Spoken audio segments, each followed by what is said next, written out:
საქართველოს განათლებისა და მეცნიერების სამინისტროს ინიციატივით დღეიდან საქართველოს საჯარო სკოლებში პროგრამის აინშტაინის განხორციელება იწყება. პროგრამა აინშტაინი საბუნებისმეტყველო საგნებში სასკოლო ლაბორატორიების მოწყობას ითვალისწინებს. მინისტრ დიმიტრი შაშკინის თქმით, საბუნებისმეტყველო ლაბორატორიების მოწყობა საბუნებისმეტყველო საგნების სწავლების გაძლიერებას ისახავს მიზნად.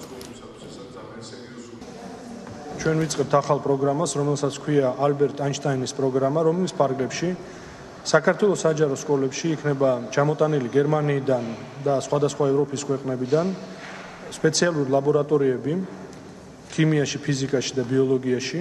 შეიქმნება სკოლებში საენსის, ანუ სასწავლო სამეცნიერო ლაბორატორიები, სადაც ბავშვებს ექნება შესაძლებლობა რომ პრაქტიკაზე ისწავლონ ქიმია, ფიზიკა და ბიოლოგია. ლაბორატორიების შეძენა სკოლებისათვის ეს არის ძალიან სერიოზული ნაბიჯი იმისათვის, რომ ჩვენ რეალურად შევძლოთ ხარისხიანი განათლების უზრუნველყოფა და რაც მთავარია, საბუნებისმეტყველო საგნების გაძლიერებულად სწავლება.